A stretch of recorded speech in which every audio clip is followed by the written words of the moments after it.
Olá, bom dia e bem-vindos à nossa meditação sobre a graça baseada no livro de Romanos.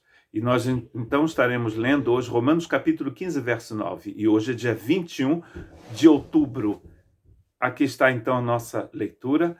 E para que os gentios glorifiquem a Deus pela sua misericórdia, como está escrito, portanto eu te louvarei entre os gentios e cantarei ao teu nome.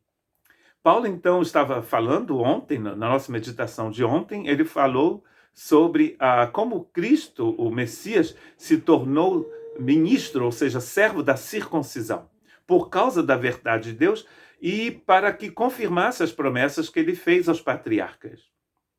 E hoje ele está dizendo que foi também para que os gentios conhecessem a misericórdia de Deus e o glorificasse.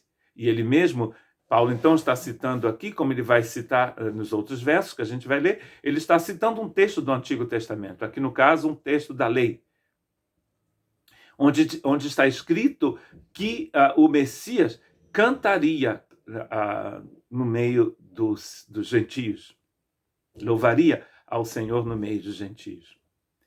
Tudo isso para terminar aquela contenda entre fracos e fortes, aqueles que se diziam fortes e que julgavam ou que condenavam os fracos que condenavam, que julgavam os que se diziam fortes, e essa divisão entre gentio e judeu, e aqui ele está mostrando um Cristo servo dos judeus para que os gentios glorificassem o nome de Deus e conhecessem a sua misericórdia.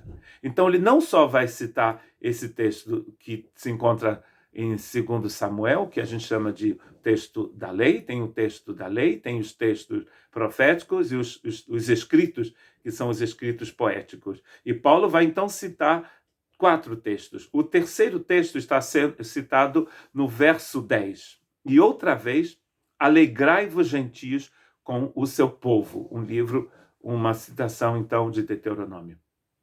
Alegrai-vos, gentios, com o seu povo. Então, o povo de Abraão se alegra em Deus com os gentios. Os gentios se alegram em Deus com o povo de Abraão. Coisa interessante, quando ele está citando esse texto tão antigo, né, do Antigo Testamento e tão antigo, a gente percebe, então, que Deus tem o interesse de Deus é fazer com que Gênesis 12, 3, em ti serão benditas todas as famílias da terra. Ele está fazendo, então, que esse texto se torne realidade. E as promessas serão muitas até o dia em que o Cristo virá para trazer salvação a todos os povos. A terceira citação vem do Salmo 117, verso 1, e está no verso 11 de Romanos 15. E a outra vez, louvai ao Senhor todos os gentios e celebrai-o todos os povos. De novo, a gente vai encontrar a palavra gentio aqui. Todos os gentios, ou seja, todos os povos que não são descendentes de Jacó, louvem ao Senhor. Uma ordem aqui a todos os povos a louvarem ao Senhor. Do princípio ao fim, a gente sabe, lendo as Escrituras, que o alvo de Deus era de abençoar todos os povos. Ninguém fica de fora. Só fica de fora quem não quiser abrir a porta para o Senhor. Mas se você abrir a porta da sua vida, do seu coração, o Senhor entra.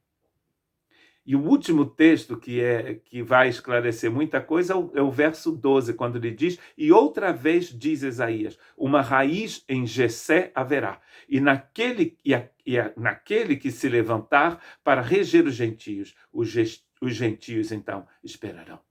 A esperança dos gentios está naquele que surgirá da raiz de Jessé, ou seja, da família do pai de Davi. Jessé é o pai de Davi, do Davi. E quando você lê a genealogia de Jesus em Mateus capítulo 1, você vai perceber que José e a Maria são da família de Davi.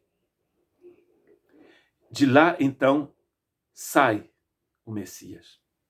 Ele entra numa família, ele faz parte, então, dessa família do Davi. O contexto de Isaías capítulo 11, que está falando de toda a destruição dos assírios, de toda aquela confusão política e que reinava no Oriente Médio na época, é uma época de devastação, de terra seca, de árvore cortada, de tronco queimado e parece que não tem mais vida, e ali brota então o Messias. Ele se levanta como um broto que sai daquela árvore que já não parece não ter vida. E ele vem para reinar sobre as nações, está escrito em Isaías. E a nossa esperança nós vamos depositar nessa pessoa. Então, do começo ao fim, nós vamos encontrar o Senhor. Do começo ao fim. Do início da Bíblia, de Gênesis 3,15, a Apocalipse, ao último capítulo de Apocalipse. No começo e no fim da sua vida, você encontra o Senhor. E quando você encontra o Senhor, você não precisa de mais ninguém, de mais nada. Você não precisa de nenhuma religião e você não precisa colocar sua devoção em nenhuma outra pessoa, porque o Senhor é tudo para você. Não precisa se desviar desse caminho e tentar achar um caminho paralelo, porque não tem caminho paralelo. Interessante que aqui ele vai, do início das Escrituras até o fim, ele vai citar textos que falam do Messias entre os povos. Os povos esperam, a esperança dos povos está no Senhor. A esperança, a nossa esperança, nós depositamos nele.